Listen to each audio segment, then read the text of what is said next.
pick up the pace.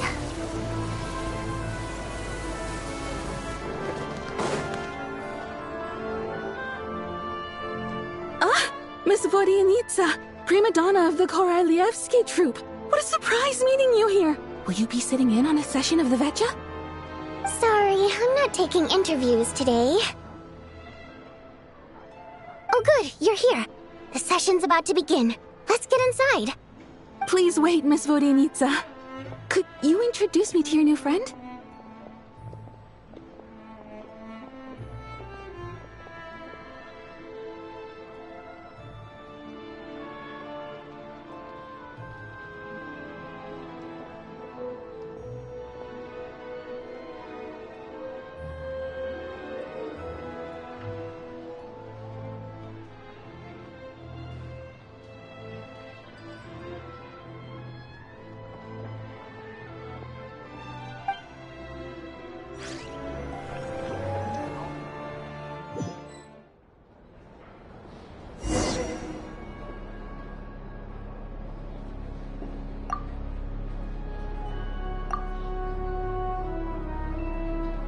In summary, the energy management commitments made for the outgoing period have been delivered upon.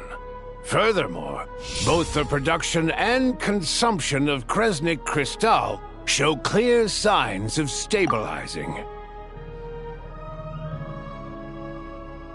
The relevant agencies have assessed the present circumstances and determined that the status quo can be sustained until the next period. It should also be noted that while the recent blizzards have led to a significant increase in people's energy expenses, this is strictly a short-term phenomenon associated with a remotely located monster. Her Majesty the Tsaritsa is giving her full attention to this matter. We should have every confidence that it will be dealt with swiftly and conclusively. A financial report on disaster relief is also present in this report, courtesy of Pantalone.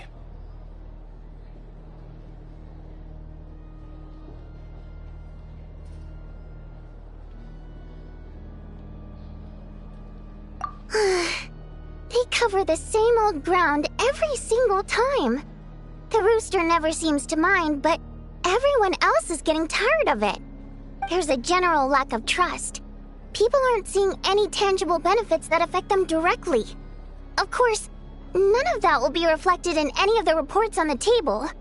Yeah, if it weren't for these hard copy documents, I could have at least made something up.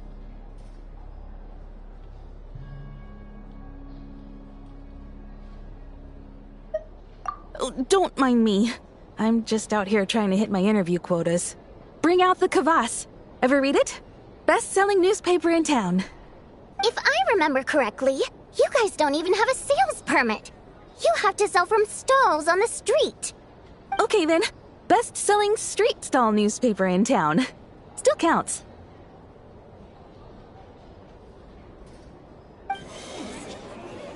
Order!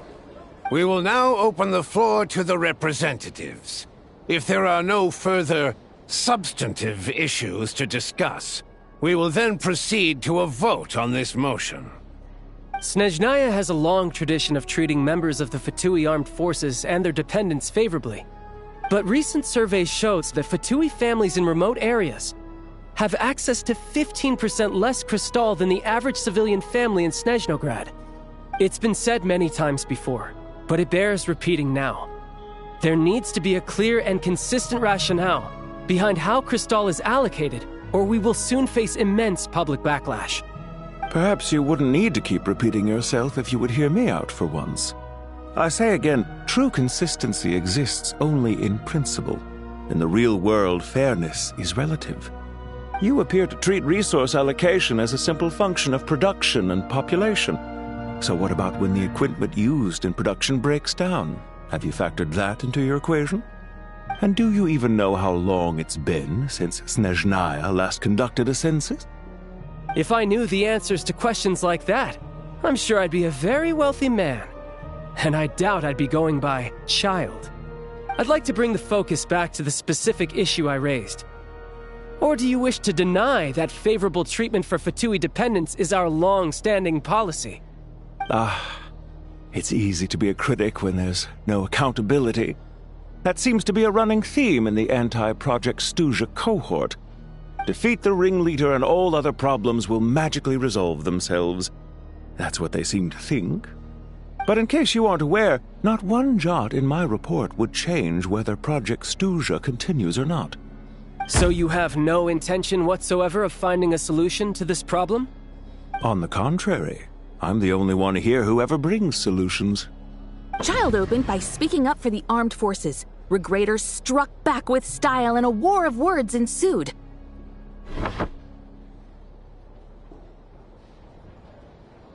Our reporter was live on the scene to get the audience's reaction as it all unfolded.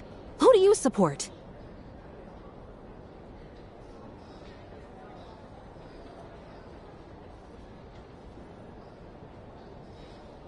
The people have spoken!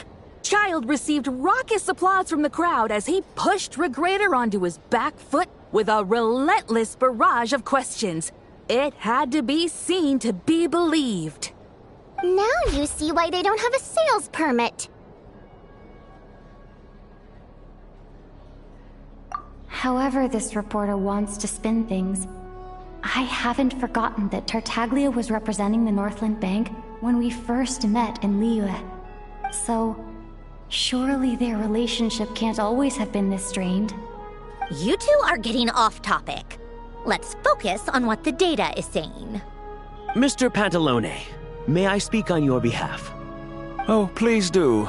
I'm more than happy to save my breath. Crystal distribution policy undergoes modifications with each new period. The ultimate goal being to find the most reasonable method of allocation, which I believe is what Mr. Tartaglia also seeks. But I fear many may have been misled on this topic by extremist activists. To clarify, Project Stuja is not the root cause of the problem. It is merely a framework for resource distribution. The most recent reports all point to Snezhnaya's resilience and adaptability during this period of fine-tuning, and give clear indications that a distribution framework is improving with each iteration. To make drastic adjustments without first considering the risks would likely do more harm than good. It would be a waste of the hard-won experience we've gained to date. Renowned scholar of finance, Arapov spoke up to clarify the fiscal logic, clearly alluding to social organizations like the Rokot in his words. With the notorious Lelex still active to this day, should the Rokot be held responsible? She's just rephrasing what Mr. Pantalone said. The Rokot are the critics he accuses of taking no responsibility for their actions. As for Lilik, you won't have heard of him yet. He's currently the most famous member of the Rokot. Well, more like infamous. Ending Project Stuja has become an obsession for him. Unlike the more decent ones among us, he believes that votes in the Vetcha are all that matter. So whether it's threats, coercion, or bribery, he'll use whatever means necessary to get people to change their vote. And since we're already on the subject, what do you think of Lelek's methods? Are you for or against?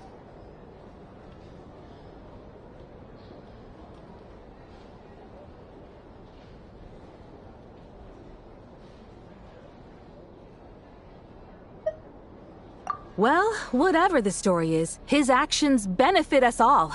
We stand with Lelek. At least someone here wants to take this discussion seriously. I've been considering that issue myself. What you really need is more precise regional data, right? I think it would be easiest to let the Fatui handle it, since they're already in charge of Crystal shipments anyway. We may as well get them to collect some data while they're at it. Whatever you need, you can ask the Fatui to look into it for you. In terms of supervision, I think the Druzhna would be a good fit. I had hoped to discuss this with Miss Vesna, but sadly, she's not present. I will be happy to take a note of your suggestions and present them to Commander Vesna for a decision upon her return. The Commander has always taken a keen interest in Project Stuja. However, given the Druzhna's demanding workload, I'm afraid it may prove difficult for them to provide any practical support. Let us refrain from jumping to conclusions until a concrete and actionable plan is in place. My apologies, Lord Rooster.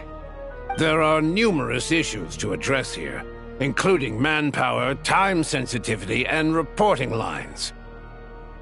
Nevertheless, I support drafting a proposal.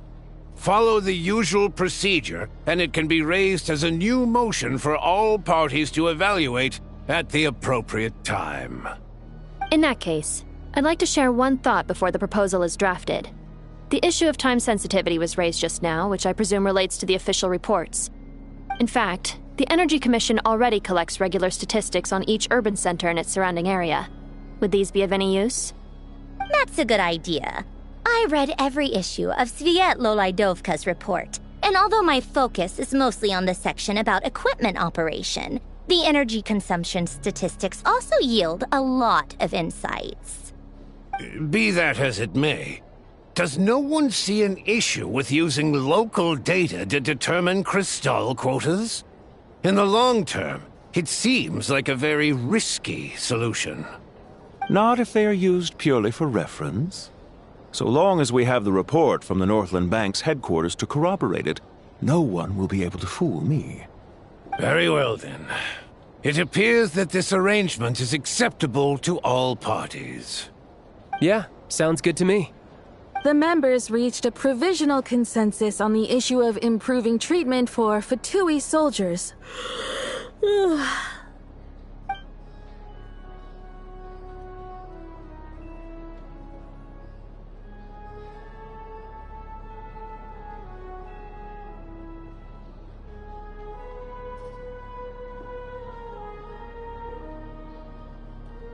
Today, the prima donna of the Korailievsky troupe attended a session of the Snezhnograd Vecha in the company of a most charming young lady. The question on all our minds is, what is the true nature of their relationship? Write anything like that again, and I'm revoking your permission to interview the troupe. Got it?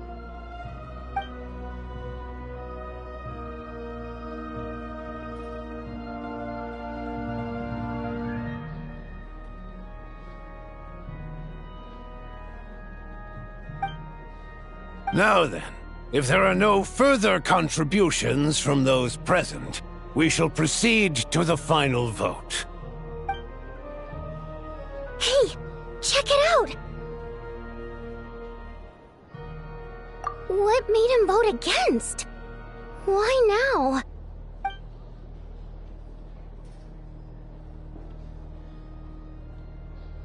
The votes have been tallied.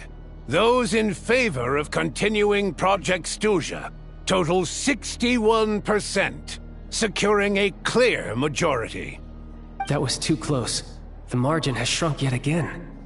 Chuganov was a huge loss. I'll bet Lelik is behind this. I wonder how Pulcinella will respond this time. Chuganov. I see. Lelik strikes again. Yes. Go, Lelik. Once Project Stuja is defeated, our unwavering support at Bring Out the Kvass will finally pay off when we make our comeback.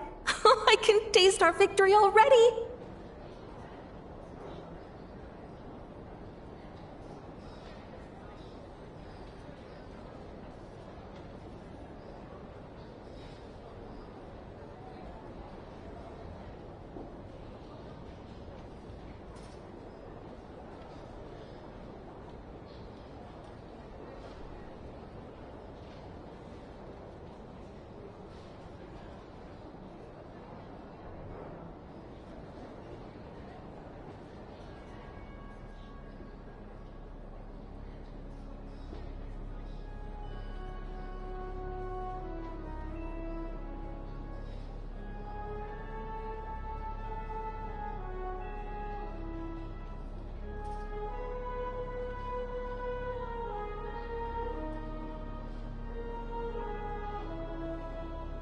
In accordance with the result of this vote, Project Stuja will remain in effect until the next Vecha period.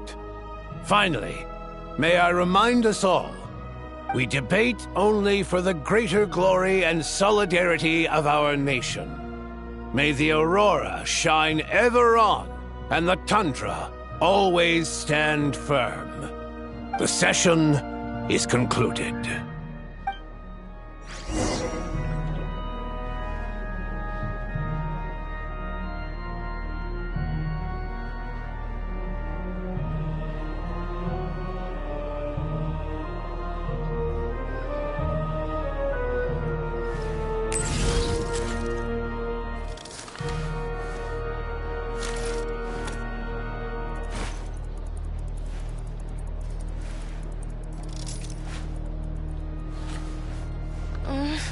Only I had been born in a romantic time like that. I have to say, I really wasn't expecting Cho'Gath to vote against Project Stusha.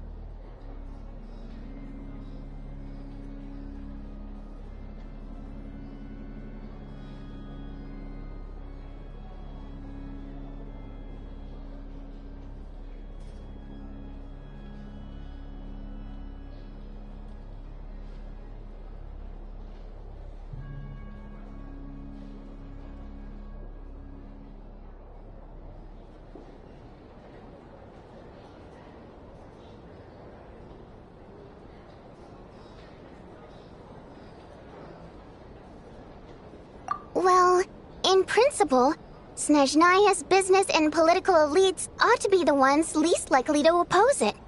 As we heard, Project Stusha is basically just a resource distribution framework that requires everyone to cut back during the winter.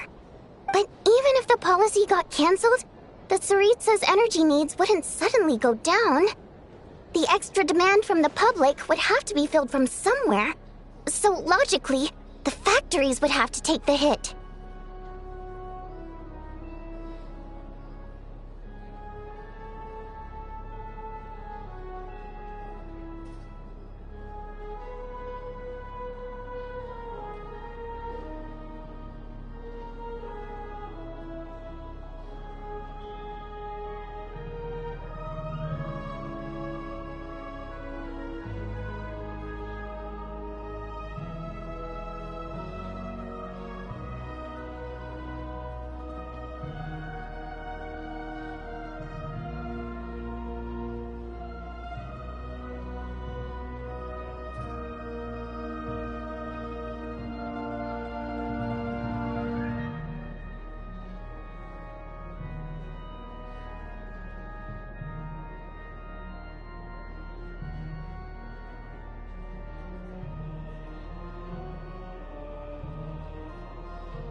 I got a letter from Miss in a situation but that's a week-long process.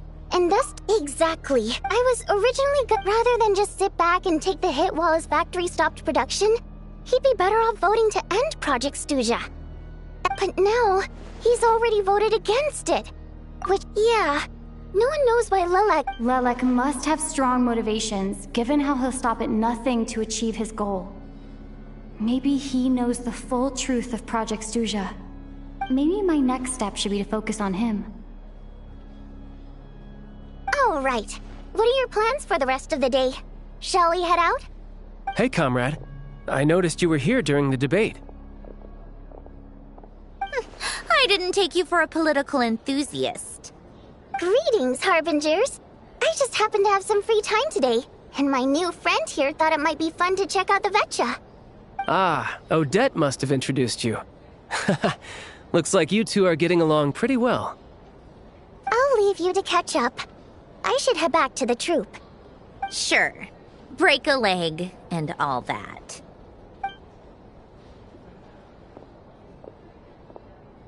Thought it might be fun to check out the Vetcha, did you? Things are never that simple with you, Traveler. There's no way you're here for kicks and giggles. Tell me I'm wrong.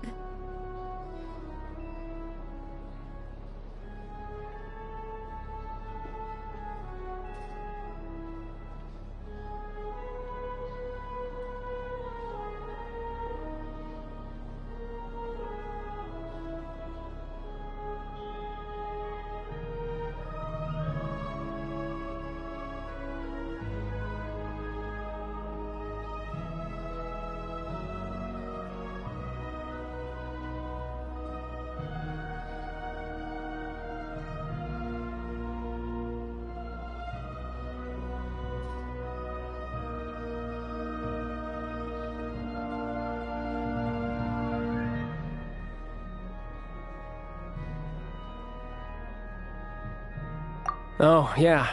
To some, he's a captivating enigma. To others, he's the bane of their existence.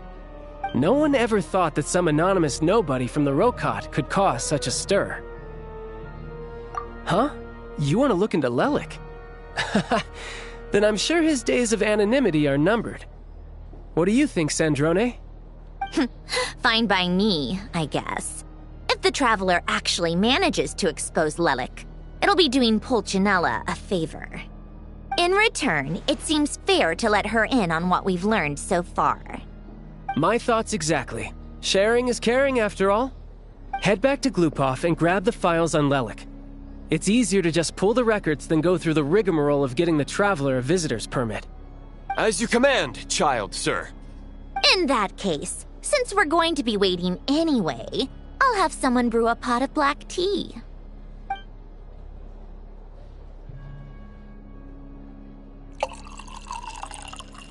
One common thread among the many incidents Lelik has been involved in is that the victims are all too scared to share any real information about him. Clearly, he must have threatened them in some way. His modus operandi is to silently infiltrate the scene and leave a threatening letter behind. But neither